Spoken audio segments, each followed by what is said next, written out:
இப்போ 5ல வந்து ராகுவோ, இல்ல கேதுவோ இருந்தா வந்து குழந்தை வந்து பிறக்க வாய்ப்பில்ல அப்படின்ற மாரிலாம் சில பேர் சொல்றாங்க. இது உண்மைதானா? இல்ல 5ல யூசுவலா ராகு இருந்தா அப்படி சொல்லுவாங்க. கேது இருந்தா அந்த மாரி எதுவும் பலன் ஒண்ணும் கிடையாது.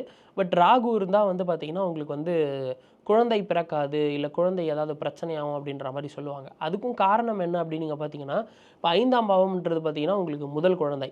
உங்களோட ஃபர்ஸ்ட் சைல்டு அப்படின்றது 5த் ஹவுஸ் உங்களோட ஜாதகத்தில. அந்த வீட்ல ராகு இருக்கு அப்படின்னா, சம்மந்தப்பட்ட அந்த நபருக்கு, அந்த பெண்ணுக்கு பீரியட்ஸ், பிசிஓடி சார்ந்த பிரச்சனை இருக்கும். பீரியட்ஸ், பிசிஓடி சார்ந்த பிரச்சனை இருக்கும்.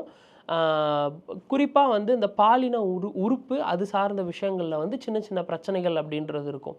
அதுதானே தவிர மத்தபடி 5ல் ராகு இருக்கிற எல்லாருக்குமே குழந்தை இல்லாம இருக்கா அப்படின்னு நீங்க பார்த்தீங்கன்னா, அப்படிலாம் கிடையவே கிடையாது.